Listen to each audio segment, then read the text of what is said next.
뜻은 뭐냐? 노동이라는 뜻이 있어요. 노동. 그러니까 우리 기도가 그냥 하나님 주실라면 주시고 마실라면 마시옵소서, 이건 기도가 아니라는 거예요. 진짜 기도는 뭐냐?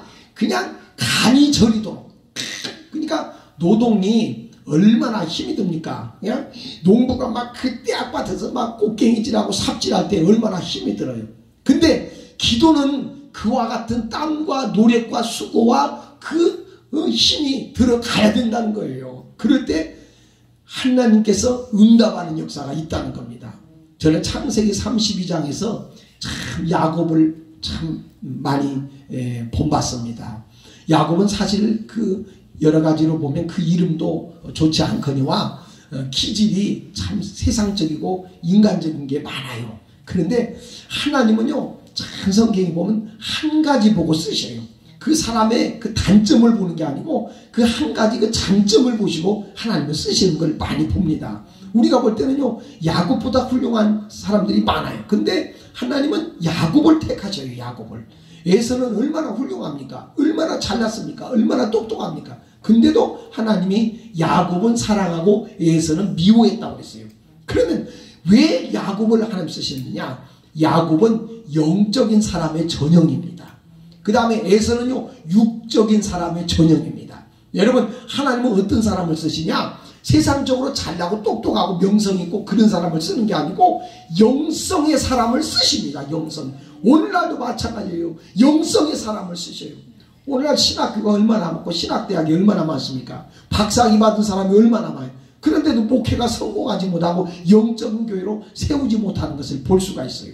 그런가 하면 오늘날도 정말 우리가 학문이 많지 않고 부족하다 할지라도 하나님 앞에 기도하고 하나님 앞에 간구하고 하나님의 영성을 받고 능력을 받으면요, 오늘날도 하나님은 제2의 조용기 목사님처럼 밀리게란 목사님처럼 무디 목사님처럼 얼마든지 크게 쓰임받는 주의 종들이 나올 수가 있다는 거예요. 그래서 오늘 우리가 중요한 건 뭐냐? 기도의 힘을 우리가 키우자는 겁니다. 기도를 강화시키자는 거예요. 하나님은 사면이 가로막혀 있을지라도 하늘문은 열려있다고 그랬어요. 나는요, 기도를 정의할 때 뭐라고 정의하느냐? 기도는 없던 길도 만들어지게 하는 것이 기도다. 이게 제가 만든 건데요. 없던 길도 하나님은 기도하면 만들어줍니다. 근데 성경에 보면 출애굽기에 보면 실제 나와 있어요. 자, 앞에서는 홍해수가 넘실거립니다. 이스라엘 백성이 앞으로 나갈 수가 없어요. 뒤에서는 애국 군대가 추격해 옵니다. 뒤로 물러갈 수가 없어요. 그런 상황 속에서 이스라엘 백성들은 하나님을 원망하고 지도자를 원망합니다. 여러분, 육적인 사람들은요, 꼭 보면은 시험이 오면요, 교회를 원망하고 주의 종을 원망하고 하나님을 원망합니다. 그런데 이 영적인 지도자는요, 어려움이 왔을 때 보면 틀립니다. 영적 지도자는요, 영적으로 반응을 합니다. 어려움이 올 때 영적 지도자는 다시 말하면 기도를 합니다. 기도를 해요. 이게 영적 지도자예요. 영적 지도자인 모세는 하나님 앞에 기도합니다. 딱 무릎 꿇어요. 무릎 꿇으니까 하나님께서 네 손에 잡은 게 뭐냐? 홍해를 향해서 가르쳐라.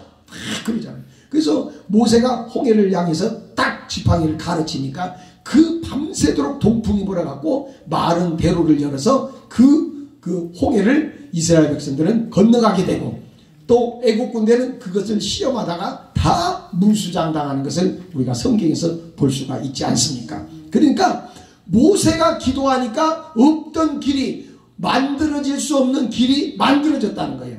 저는 금년에 여러분들이 2020년도가 밝았는데 여러분들의 기도로 말미암아 없던 길이 만들어지는 역사가 있으시기를 축원합니다. 없던 길이 내 인생에 이런 일도 있나? 내 인생에 이런 기회도 오냐? 야, 놀랍다. 예, 우리 하나님께서 우리에게 우리를 위하여 예비하신 것은요, 눈으로 보지 못하고 귀로 듣지 못하고 마음으로도 생각지 못하였다함과 같으니라 그랬어요. 예, 하나님 우리를 위해서 준비해 놓은 것은요, 우리가 상상할 수 없는 것들을 하나님은 준비하고 예비해 놓으셨다는 거예요. 그 중요한 건 뭐냐? 우리가 하나님 앞에 기도하는 것을 쉬지 말아야 된다는 거예요. 오늘 120문도가 마가다락방에 모여서 전혀 기도에 힘쓰니라. 그러니까 전혀라는 건 뭐냐? 일상의 모든 삶을 다 내려놓고, 그 왕상에 보니까 히스기야가 하나님만 벽을 바라봤다는 것은 무슨 말이냐? 세상 것을 전혀 바라보지 않고 하나님만을 100% 바라봤다는 뜻이거든요. 여러분, 놀라운 사실은요, 하나님은 세상 것을 바라보면요, 세상 것에 미련이 있으면 하나님 기적 안 일어납니다. 한 가지 예를 들어 볼게요. 여러분, 우리 한국교회는 지금 기적이 잘 안 일어납니다. 그러나 저 아프리카나 동남아시아에 가서 선교를 하면 지금 오늘날도 기적이 많이 일어납니다. 그 이유가 있어요. 왜 그러느냐? 우리 한국교회 교인들은요, 너무나 이 과학과 의학이 발달되어 있어요.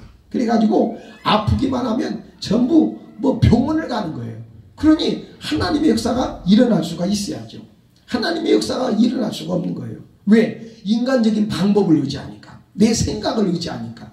그런데 아프리카나 이 동남아시아 쪽으로 가면 하나님의 기적이 많이 일어나요. 그 이유는 다른 게 없어요. 그들은 의학도 발달되지 못하고 또 어떤 방법도 수단도 어떤 다른 강구할 방법이 없는 거예요. 그러니까 오직 예수밖에 없는 거예요. 주님만 바라보니까 거기에는 기적이 많이 일어나는 거예요. 오늘날도 우리 삶 속에서요, 우리가 하나님만 바라보면 하나님이 하나님됨을 우리에게 나타내 보여주십니다. 우리가 전적으로 하나님 앞에 올인하지 못하기 때문에 그러는 거예요.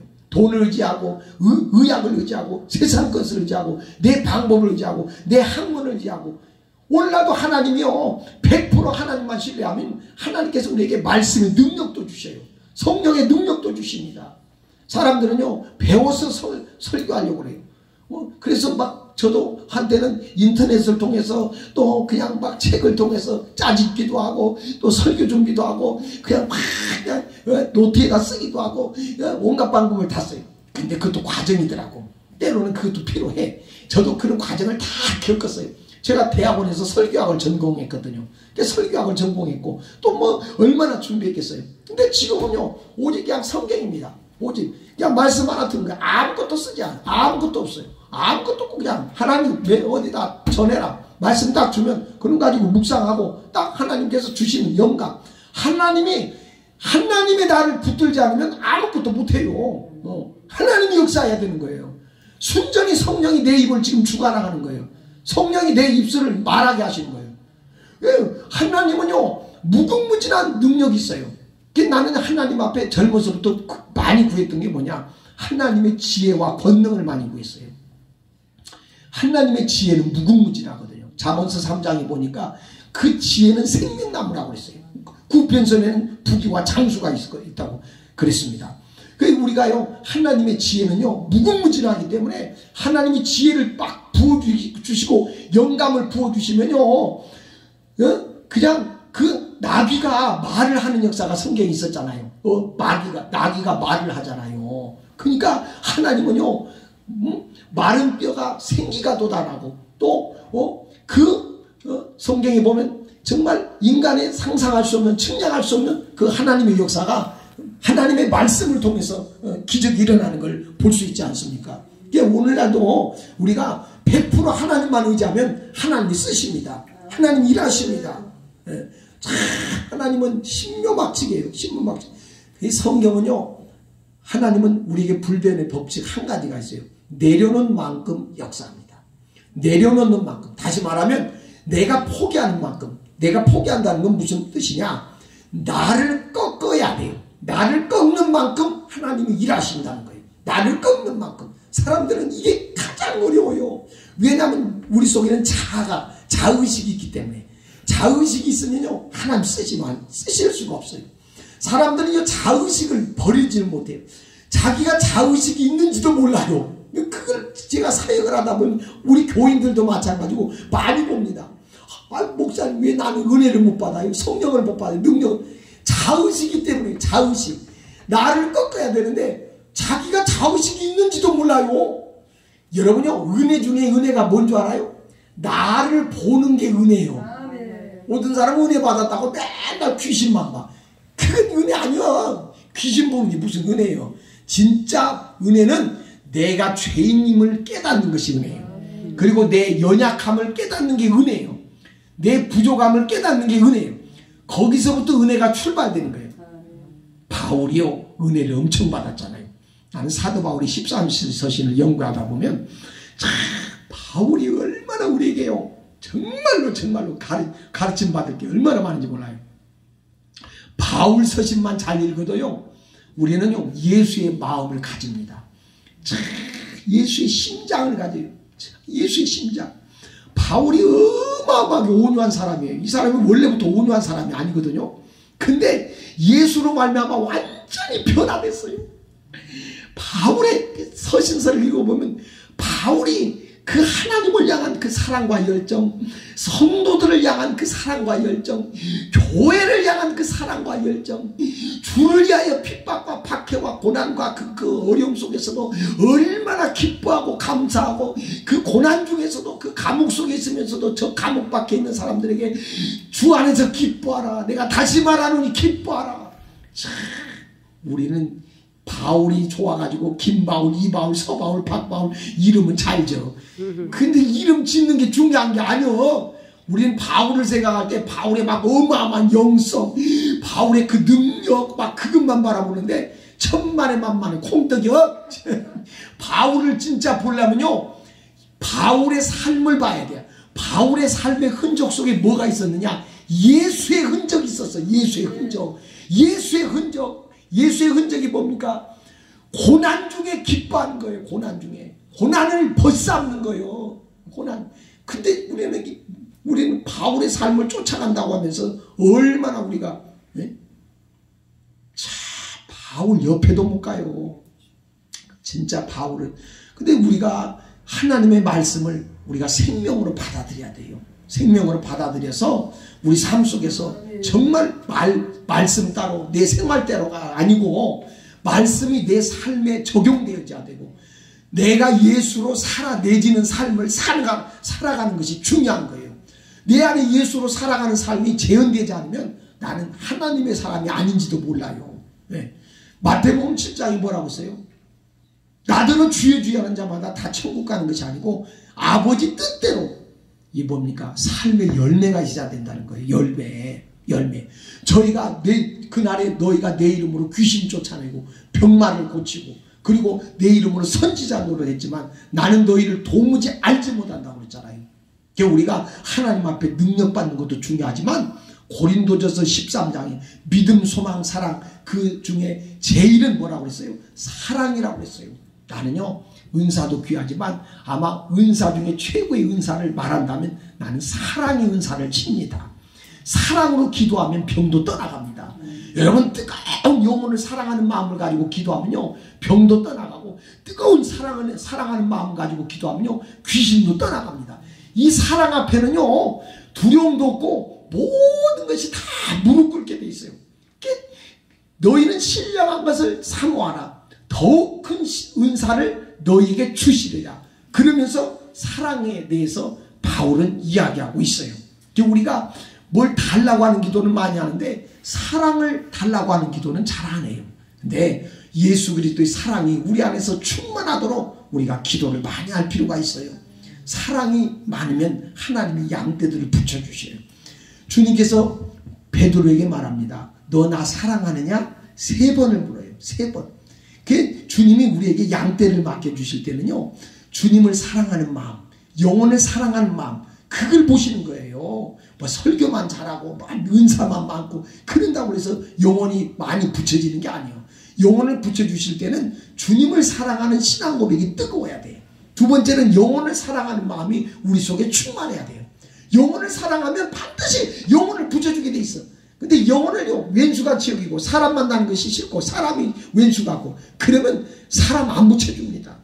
저도 그래요. 집회 다니면서 진짜 어느 집회 가면요 목사님 정말 자비량 집회입니다. 그야말로 아무것도 없고 지하실 막 냄새나고 성도도 없고 원장 하나밖에 없고 거기서 뭘 얻을 수가 있겠어요. 그런데도 하나님께서 나의 마음을 보시더라고. 그 원장도 영혼이거든. 그 원장님이 살아나면 교회가 살아나는 것이고 기도원이 살아나는 거 아닙니까? 그 하나님은요 내 마음을 보시더라고. 그래서 나는요 한 영혼이라 할지라도 하나님 앞에 가겠습니다. 순종하겠습니다. 내 집회 초청이 오면요 참 거절을 참 웬만해 갖고 못합니다. 왜? 하나님 앞에서 한 영혼이 천하보다 귀하기 때문에. 나는 큰 교회라고 해서 가는 게 아니에요. 큰 교회라고 해서 가는 게 아니고 작은 교회든 큰 교회든 다 가요. 어떤 목사님이 저보고 그러시는 거예요. 김 목사, 이제 그렇게 스케줄도 많은데 교회를 좀 가려서 가라고 그러더라고. 나보고. 뭘 가려서 가요? 작은 데는 가지 마. 왜요? 김 목사, 브랜드 가치가 떨어진다나? 브랜드 가치가 떨어진대야. 그래서 내가 속에서 그냥 화가 확 나오더라고. 나는 화를 잘 안 내거든. 근데 제가 그랬어요.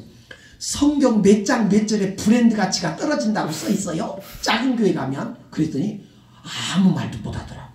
그래서 내가 참 하나님은 그런 것 가지고 쓰는 게 아니에요. 하나님은 우리가 큰 교회 간다고 해서 큰 종이 되고 작은 교회 간다고 해서 작은 종이 되고 그런 게 아닌 거예요. 나는 내가 참 개인적으로 잘 모르지만 피종진 목사님을 조금 존경합니다. 왜 그러냐? 이분이요 작년인가 군산에 오셨어요. 근데 거기에 그 성도가 한 명도 없는 원장님 있는 곳에 피종진 목사님 오신 거예요. 근데 이 피종진 목사님이 첫 시간 첫날부터 마지막 시간까지 성도가 없는데 끝까지 예배를 다 인도하고 KTX 타고 익산에서 서울로 올라갔다는, 나 그 소리 듣고 그 소문 듣고요 내가 놀랬어요. 야, 역시 큰 종이다.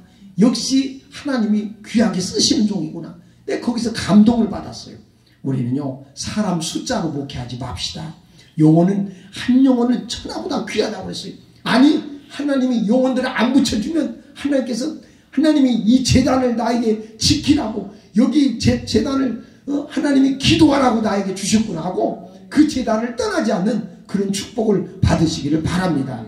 그것이 우리에게 주신 사명이에요. 오늘 세 번째로 사도행전 2장 1절부터 4절까지 우리 봅니다. 자, 오늘 새 역사의 주인공이 돼야 되는데 사도행전 2장 1절부터 4절까지 한 절씩 교독합니다. 오순절 날이 이미 이름에 그들이 다 같이 한 곳에 모였더니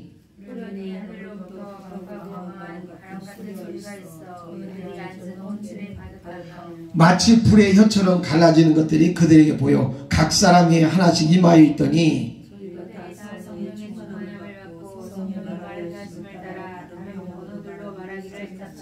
아멘. 오늘 새 역사의 주인공은 세 번째는 뭐냐? 하나님의 능력을 덧입을 하는 거예요. 하나님의 능력만 받으면 하나님 우리를 쓰신다는 겁니다. 오늘 성령이 오순절 마가다락방의 120문도가 약 12일 동안 간절히 기도했어요. 약 12일째 되는 날 성령이 임했어요. 오늘 성령이 언제 임했느냐? 그런데 펜테코스테 오순절 날 임했어요. 펜테코스테라고 합니다. 오순절 날 임했는데 이 6월절 다음 날인 바로 49일째 되는 날 77절이라고도 하고 추수감사주일이라고도 합니다. 절기라고도 합니다. 그래서 이날 하나님께서 성령을 부어주셨어요.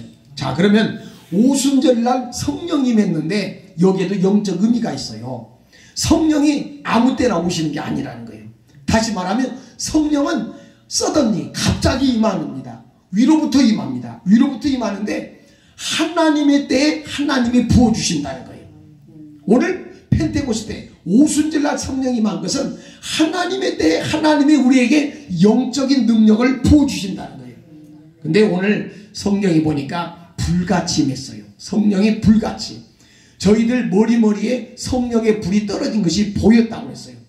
오늘 새 역사의 주인공이 되려면 첫째로 영안이 열려지셔야 돼요. 영안이. 오늘 저들이 120문도가 머리에 성령의 불이 떨어져요. 이 불은요 진짜 불은 아니야. 성령의 불입니다. 그래서 성령을 불같은 성령이다 합니다. 불은 성령은 아니야. 불은 아니야. 그러나 불같은 성령. 자, 그러면 왜 불같은 성령이 맺느냐? 성령은 불의 특성을 갖고 있어. 불은 뜨겁습니다. 자, 뜨겁다는 건 뭐냐? 우리에게 열정을 준다는 거예요. 신앙에 열정을 준다는 거예요. 불은요 번져갑니다. 이 성령의 불이 붙으면 막 전도의 역사가 있어요. 막 옆으로 번져갑니다. 막 복음을 전하지 않고는 견딜 수가 없어요. 불은요 위로 올라갑니다. 성령의 불이 붙으면 우리 신앙에 불이 막 하늘을 향해서 쫙 열정이 올라가요. 두 번째는요, 기도가 올라갑니다. 기도가 막 불이 막 붙으면 기도가 확 올라가요. 성령의 불을 받아봐요. 부르짖어 기도하지 않고는 견딜 수가 없지. 주여 막 기도하는 사람들 있잖아요. 그 불 받아서 그런 거예요. 불 안 받은 사람은 아무리 하고 싶어도 죽이려면 죽이시고 살리려면 살리시고, 아무리 강사 목사님이 부르짖어야 은혜 받는다고 해도 안 나와. 그냥 새소리만 나와. 그냥 가늘은 새소리만. 근데 불이 받으면 그냥 뭐 나이고 뭐고 상관없어요. 그냥 부끄러움이고 뭐고 체면이고 줘야 돼요. 그게 원맨쇼가 아니고 불이 붙어서 그런 거야. 나는 여러분요, 성령은 여러 가지가 있어요. 바람 같은 성령, 불 같은 성령, 기름 같은 성령, 생수 같은 성령, 인과 같은 성령, 여러 성령의 역사가 있어요. 저는 여러분 특별히 불 같은 성령이 여러분에게 임하시기를 바랍니다. 이 불 같은 성령이 임해야 이 성령의 불은요 번져갑니다. 한 사람 성령의 불을 받는 사람이 교회에 오면요, 이 불이 막 교회에 막 번져가요. 그래서 막 불이 막 불 막 목사님도 불 교회가 다 불이 붙어버려요. 불이 붙어. 그 불은요 엄청난 뜨거움이 있어요. 번져가는 역사가 있어요. 그래서 우리는요 이 마지막 때 성령의 불을 받아야 돼요. 성령의 불. 근데 오순절 날 저희들에게 성령의 불이 머리에 떨어진 것이 보였다고 그랬어요. 다시 말하면 이게 무슨 말이냐, 인스퍼레이션. 이 영안이 열려졌다는 거예요. 영안이 열려. 어떤 사람은 목사님 그래요. 왜요? 영안이 열렸대야. 뭔 영안이 열렸어요? 눈만 뜨면 귀신이 보여요. 귀신이 보이는 게 무슨 영안이 열린 거예요? 그건 영안이 열린 게 아니에요. 진짜 영안이 열린 건 뭐냐? 하나님이 우리에게 주신 66권 이 성경 말씀, 이건 성령의 영감된 말씀인데 이 말씀을 보는 눈이 열려야 돼. 목사님이라 할지라도 영안이 안 열리면 이 말씀을 육으로밖에 해석을 못해. 영적인 해석을 못해. 성경을 봐도 뭔 말인지 몰라. 설교가 영적인 해석을 못해. 그런데 우리는요 영안이 열려져서 이 마지막 때 복음을 전해야 되는데 무엇보다도 말씀이 여러분 열려지시기를 바랍니다. 말씀이 열려야 돼요. 말씀이 열리면 그냥 말씀이 그냥 막 쏟아요. 설교거리가 없다고요? 천지가 다 설교거리. 이거 나는요 10분의 1, 1000분의 1도 못 전하고 아마 갈 것 같아. 어마어마한 성경 이 말씀이 다 그냥 다 설교예요. 설교. 이게 어마어마해요. 이 설교를 어떻게 다 할 거예요? 할 수가 없어요. 이 방대한 이 설교 양을 어떻게 설교합니까? 이가 우리는요 무엇보다도 참 제가 안타까운 게 있어요. 우리 목사님 이제 아까 그런 것도 있었지만은 제가요 내 주변에 좀 나간다 싶으면 이 목사님들이 많이 붙어요. 목사님 나도 좀 부흥에 소개 좀 해주세요. 부흥에 소개 좀 해달라는 거예요. 근데 참 안타까운 게 있어요. 뭐가 안타깝냐? 은사도 있고 열정도 있고 능력도 있는데 설교를 할 줄 알아야 되는데 강단에 서면은 설교를 해야 되는데 자기 간증을 하고 있어. 간증도 때로는 필요해요. 그러나 설교자는 이 본문을 떠나면 안 돼요. 본문을 중심으로 해가지고 말씀을 전해야 돼요. 살리는 것은 영이요 말씀입니다. 간증도 필요합니다. 절대 간증하지 말라는 게 아니에요. 간증은 우리 집으로 말하면 이 창과 같은 거예요. 창. 집안에 창이 없으면 답답한 거예요. 말씀만 전하다 보면요 답답함이 있어. 그러나 거기에 양념과 같이 간증을 살짝 집어넣어줘야 돼. 그러면 음식에 맛을 내는 것처럼 말씀이 더 재밌고 쉽고 은혜가 되는 거예요. 그래서 간증도 필요해요. 그러나 간증으로 시작해서 간증으로 끝나면 안 돼요. 항상 설교자는 본문으로 돌아올 줄 알아야 돼. 금방 나갔다가도 간증하다가도 딱 본문으로 들어와서 딱 오순절 마가다락방에 성령의 불이 임했다. 이걸 캐치를 할 줄 알아야 돼. 이걸요. 저는 설교학을 하면서 수많은 주제 설교, 강해 설교, 본문 설교, 엄청난 설교 제목들이 있어요. 이런 설교들을 다 해봐서 결국 내 것을 하나님께서 만들어 주셨어요. 만들어 주셨는데 오늘 중요한 것은 뭐냐? 말씀은 살아있어요. 말씀은 운동력이 있어요. 우리 목회자들은요, 어디다가 생명을 걸어야 되느냐? 말씀에다 생명을 걸어야 돼. 설교를 잘하고 못하고는 두 번째입니다. 어떤 한 말씀이 성령의 역사를 받아가지고 내 심령에 탁 꽂혀야 돼요. 꽂히는 말을 한마디 전할 수 있는 그런 설교자가 돼야 돼요. 그래서 이 성경을요, 준비하면서요, 목회자는요, 3시간 이상 기도해야 돼요, 사실은. 3시간 이상. 조영기 목사님은 실제 그렇게 했다고 합니다. 본문을 딱 준비하고, 그리고 나서 연구하고, 설교를 준비하고 났으면요, 3시간 이상 무릎 꿇어서 기도했다. 주여, 주여. 기도 준비가 없으면요, 말씀이 살아있질 않아. 말씀 아무리 준비 잘하고 설교자라도 가슴이 땡땡해. 근데 두서없이 설교를 하는 것 같아도 기도가 딱 뒷받침이 돼 있으면요, 말씀이 살아있어요. 살아있어요. 그래서 누군가가 깨어지고 누군가가 은혜를 받아요. 누군가가 변화를 받아요. 참 희한합니다. 희한해요. 그래서 기도가 중요한 거예요. 기도를, 나는요, 목사님 30분 기도 이상을 못해요. 그래가지고 새벽 예배 때 권사가 1시간 이상 기도해서 그 권사 때문에 그냥 강대상 뒤에서 죽을 맛입니다. 나 그런 사람, 그런 목사님도 봤어.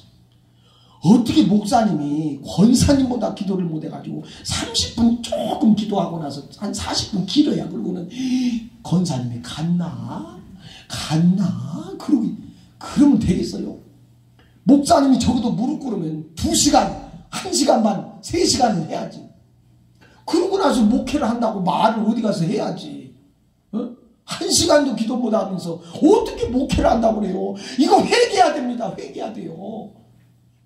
박종훈 집사님이 있어요. 하늘보좌를 움직이는 기도라는 책을 2권을 썼어요. 상하권을.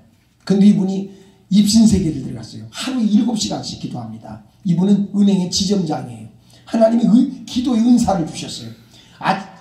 퇴근하면 바로 잠듭니다. 저녁 10시인가 11시에 일어납니다. 아침 때까지 기도합니다. 근데 이분은요, 7시간을 기도하다가 예수님 앞에 부름받았어요. 그리고 입신세계에 들어가서 천국에 가게 됐어요. 근데 예수님 앞에 이분이 물어봤어요. 다른 얘기는 다 거두절미하고 2가지를 물어봤어요. 이 땅에서 영적 전쟁에서 승리하기 위해서는, 마귀와의 싸움에서, 목회에서 승리하기 위해서는 목사님은 몇 시간 기도해야 됩니까? 하고 물었대요, 이 집사님이. 그런데 목사는 이 땅에서 교회를 부흥시키고 성도들을 영적으로 먹이기 위해서는 하루에 3시간씩 기도해야 된다 그러시더라고요, 예수님이. 그러면 성도들은 하루에 얼마큼 기도를 해야 성도들은 신앙생활에서 승리할 수가 있고 마귀를 이기고 그리고 축복을 받을 수가 있습니까? 그랬더니 성도는 이 땅에서 하루에 1시간 이상씩 기도해야 된다 그러시더라는 거예요. 나는 그때 성경에 보니까 그게 나와 있더만요. 성경에도 보니까, 성경이, 구약 성경에 보니까 다니엘이 하루에 3번씩 기도했어요. 그러니까 아침, 점심, 저녁 기도한 거예요. 하루에 3번씩. 1시간, 2시간, 3시간. 성경에 보니까 예수님이 겟세마네 동산에서 베드로, 야고보, 요한에게 그러더만, 너희가 1시 동안도 깨어있을 수 없더냐. 영어 성경을 찾아보니까 1 hour라고 써있더라고. 이게 1 hour, 1시간이요. 너희가 어찌하여 1시간도 제 기도를 못하느냐, 그런 뜻이에요. 그냥 우리가 깨어있어, 시험에 들지 않도록 깨어있어 기도하는. 시험을 누가 줍니까? 누가 시험 줘요? 마귀가 시험 주는 거죠. 우리가 1시간 이상 깨어서 기도하지 않으면 누가 우리한테 시험을 줘요? 마귀가 시험 주는 거죠. 마틴 루터 목사님은요, 종교개혁을 일으켜서 종교개혁을 주도적으로 이끌었던 마틴 루터는요, 그가 한 간증이 있어요. 나는 하루에 2시간 이상을 기도했다. 종교개혁을 승리하기 위해서 하루에 2시간 이상 기도했다. 내가 하루에 가장 첫 시간, 좋은 시간, 아침에 일어나서 2시간을 기도하지 않는 그날은 마귀에게 무차별하게 나는 참패하고 말았다. 아주 중요한 얘기를 했어요. 그러나 내가 하루 아침에 매일 2시간 이상씩 기도할 때는 나는 매일매일 마귀와의 싸움에서 승리하고 내가 종교개혁을 승리할 수 있었던 것은 기도의 힘이었다. 그렇게 말하고 있어요. 켈빈도 얼마나 기도를 강조했는지 몰라요. 그러니까 우리가 하나님 앞에 쓰임받는 모든 종들은요, 기도의 사람들이었어요. 기도의 사람. 그래서 주의 종들에게는요, 한경직 목사님이 원치 않는 게 있어요. 한경진 목사님 알죠? 템플턴 상을 받았던 무슨 교회죠? 충현교회 한경진 목사님. 한경진 목사님이 생전에 강조했던 게 있어요. 목사들은 첫째 통장이 없어야 되느니라 그랬어요. 통장에 돈이 너무 많으면 안 된다는 거예요. 왜? 영성이 약해진다는 거예요. 실제 한경진 목사님 그렇게 사셨어요. 한경진 목사님 두 번째 강조하는 게 뭐냐? 목회자는 자기 집이 큰 것이 있으면 안 된다 그랬어요. 목회자는요 너무 돈이 많고 너무 좋은 집에서 살면 이 등이 따뜻해 갖고 기도가 강하게 안 나온다는 거예요. 영성이 강하게 나와야 해서 교회에서 막 이슬비 맞아가면서 기도를 해야 되는데 찬바람 속에서 기도해야 되는데 이불 속에서 따뜻하니 잠만 자니까 기도가 힘이 없다는 거예요. 영성이 안 나온다는 거예요. 영성이. 자, 그 일리가 있어. 세 번째 하신 말씀이 있어. 세 번째. 목사는 너무 비싼 차 타지 마라. 일리가 있어요. 일리가 있어. 제가 어느 집회를 갔는데 그 목사님 한 분이 그분도 부흥사인데 오셨어요. 내가 쌍용에서 나온 티볼리 저 차가 경제적이고 굉장히 튼튼해요. 나같이 막 전국을 뛰는 한 달에 한 번씩 엔진 오일을 간다니까. 그렇게 많이 뛰는 거예요. 매주 그냥 뭐 경기도 남양주 대구 막 뛰니까 저 막 그냥 다는 거예요. 근데 그 목사님 나보고 그래요. 목사님 내 차 옆에 딱 식사하러 가면서 내 차를 타더니 목사님 이런 차 타고 다니면 큰 교회에서 안 불러요. 그러더라고요. 왜요? 그랬더니 생각해봐요. 우리 교회가 큰데 강사 목사님이 딱 제네시스라든지 벤츠라든지 그랜저 좋은 거 그런 거 타고 와야 그 교회 위신이 있었는데 목사님처럼 그렇게 티볼리 이런 거 타고 오면 그 교회 위신이 탁 깎입니다. 나보고 그러는 거예요. 나 그 말이 굉장히 고심이 되더만. 나는 내 차에 대해서 한 번도 그렇게 생각해 본 적이 없고 그런 생각 가지도 않고 부흥회를 다녀봤는데 나한테 딱 그 목사님이 딱 그런 말씀을 하시는 거예요. 안 좋은 말은 딱 그냥 베끼더만 또 희한하게 그 마귀역사 있나 봐. 그러니까 안 좋은 말은 딱 그냥 가슴에 베끼더만. 그래서 내가 우리 집사람한테 여보 크렌저로 바꿀까? 우리 집사람도 아무 소리도 하지 말고 타고 다니라고. 또 어느 목사님한테 가서 그랬어요. 그 목사님하고 나하고 친하거든요. 그랬더니 그 목사님 그런 말 듣지 마요. 우리가 언제 차 가지고 집회합니까? 하나님이 쓰시는 것이죠. 사람 하나님 쓰시는 것이지. 안 부르면 어때요? 하나님께서 쓰시는 것이. 그래 우리가 참 중요한 것이 뭐냐? 하나님은 우리가 연약할 때 쓰시더라는 거죠. 하나님이 우리가 연약할 때. 오늘 저는 여러분들이요. 오늘 영안이 열려지시기 바랍니다. 어떤 영안이? 말씀이 좀 열려지시기 바라요. 자, 제가 받은 이 말씀의 이 지혜의 말씀연사, 지식의 말씀연사가 자, 여러분들에게도 임하기를 바라고 이 영감의 은사가 여러분에게 임하기 바랍니다. 사실 영감이 있어야 돼요. 영감이 있어야지 목회를 하지. 영감이 없으면 나는요 토요일날 되면요 눈을 알랍니다. 어떤 목사님들은 토요일날 바쁘대요. 왜 바쁘냐고 했더니 설교 준비하느라고 바쁘다는 거예요. 근데 나는 안 그래요. 하나님이 딱 이렇게 본문 기도하면서 본문을 딱 주잖아요. 딱 이게 보면요 설교를 어떻게 하라는 것이 탁탁탁탁 튀어 올라와요. 제가 진짜 오래 설교 준비하면은 40분에서 50분, 대개는 30분 안에 설교 준비가 딱 끝납니다. 30분 안에 딱 본문 제목부터 해서 탁탁탁 올라와요. 딱 올라. 탁탁 저만의 그 하나님 주신 은사가 있어요. 은사를 받아갖고 설교를 준비하니까 설교가 어렵지가 않아요. 하나도 어렵지가 않아. 토요일날 저는요, 죄송해요 이런 말해서 우리 아내하고 산책합니다. 산책도 하고 차도 마시고 그럽니다. 그런 여유가 있어요. 왜? 설교에서 해방되니까 목회가 즐거운 거예요. 목회가 재밌는 거예요. 목사님들이요, 장로교 목사님들을 프로테즈를 해서 설문조사를 했더니 제일 목회가 어려운 게 뭐냐고 그랬더니요 60%가 설교라는 거예요. 설교. 설교 때문에 밥맛이 없다는 거예요. 잠이 안 온다는 거예요. 스트레스가 된다는 거예요. 성도들이 은혜 못 받았다고 하면 그냥 죽고 싶다는 거예요. 은혜 못 받았다고 하면. 근데 그게 뭐냐? 무릎을 안 꿇는 게 그래요. 기도를 많이 해야 돼요. 목사는 기도를 많이 해야 영감을 주셔요. 영감의 은사가 있다니까. 여러분 성경에 나왔잖아요. 엘리사가 엘리야의 영감의 갑절을 받았다고 그랬잖아요. 영감의 갑절이 있다니까. 이게 머리로 온다니까. 머리로. 내가 오늘 비밀을 얘기하네. 내가 받은 은사를. 비밀을. 여러분요, 영감이 이 머리로 온다니까. 이 토시는요 눈으로 오고, 이 영분별연사도 눈으로 오고, 또 영분별연사가 코로도 오고 입으로도 오고 귀로도 와요. 나는 이거 다 받았어요. 귀신이 딱 보여요, 눈에. 그리고 귀신 들린 사람은 귀신 냄새가 납니다. 귀신 냄새가 내 코에 싹 들어와요. 성령 받은 사람, 성령의 역사가 임한 사람요, 성령의 향기가 내 코에 쫙 들어옵니다. 이 은사의 세계에 들어가면요, 나무하고도 말을 해요. 꽃하고도 말을 합니다. 심지어 새하고도 말을 합니다. 저 말할 때 있어요. 정말 내 영이 맑을 때는요, 막 기도하고 그럴 때는요, 꽃하고도 대화를 합니다. 꽃이 나를 보고 행복해할 때가 있어요. 즐거워할 때가 있어요.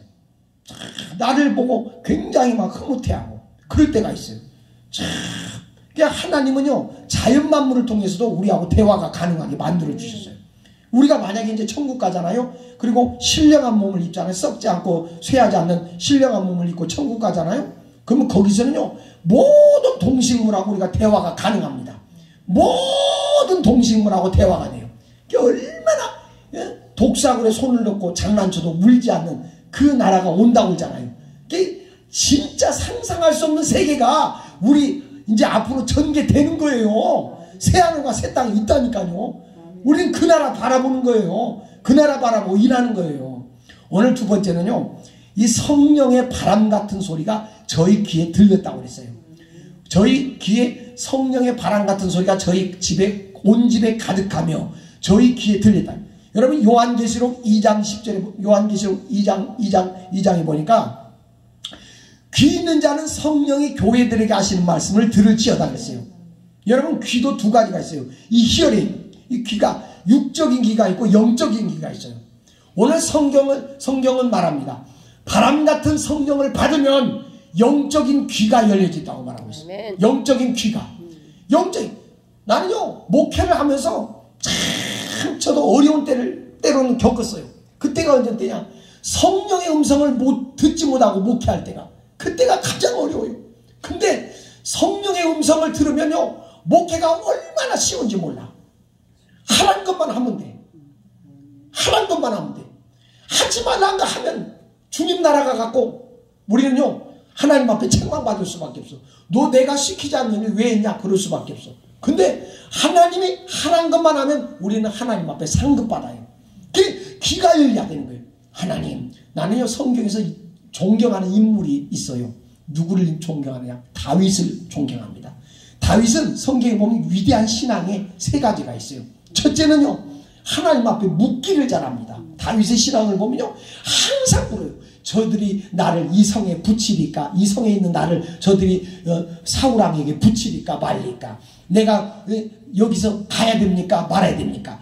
항상 성경에 보면 다윗은요, 하나님 앞에 물어. 질문을 잘합니다. 여러분, 기도는요, 질문하는 거예요. 이 기도를요, 제가 아까 말 안 했는데 원어를 보면 엔코딩 데코딩이라고 해요. 엔코딩 데코딩이라는 것은 무슨 말이냐? 기도는 교제라는 거예요. 기도는 대화라는 거예요. 기도는 일방적인 것이 되어서는 안 된다는 거예요. 기도는 쌍방간의 대화가 돼야 된다는 거예요. 다시 말하면 우리 앞에 하나님과 나 사이에 대화가 돼야 돼요. 교리가 돼야 돼요. 영적 교제가 이루어져요. 하나님 하면 하나님, 내가 여기 있다. 사랑하는 내 아들아. 이 교제가 돼야 되는 거예요. 이게 기도입니다. 기도. 예. 그래서 기도가 살아 있어야 되는 거예요. 이 다윗은요, 항상 하나님한테 물어요. 그러면 하나님 말씀하시고. 다윗은 두 번째 회개 사람이에요. 다윗의 실수는요, 인간의 불완전함을 얘기합니다. 그러니까 하면 다윗은요, 예수 그리스도의 모형이 되기도 합니다. 왜? 다윗은 순종의 사람, 하나님의 사람이었어요. 하나님은 그 마음이 하나님과 통했다고 그랬어요. 내가 이새의 아들 다윗을 만나니 내 마음에 합한 사람이다. 하나님이 사람을 통해서 내 마음에 합한 사람이라고 한 사람은 다윗밖에 없어요. 다윗밖에. 근데 다윗은요, 자기가 하나님 앞에 범죄했을 때, 치명적인 죄를 지었을 때요, 침상이 썩도록 회개합니다. 오늘날 하나님 앞에 쓰임받는 종은요, 회개를 잘합니다. 회개를 잘하는 종, 겸손한 종은요, 하나님 반드시 쓰셔요. 반드시 쓰셔요. 난 그걸 느낍니다. 하나님은 회개하는 사람을 굉장히 기뻐하셔요. 하나님 앞에 쓸 자가 우리 아무도 없어. 예수의 보혈의 피 공로 아니면 하나님 앞에 쓸 자가 아무도 없어. 그렇기 때문에 나의 나 된 것은 하나님의 은혜라고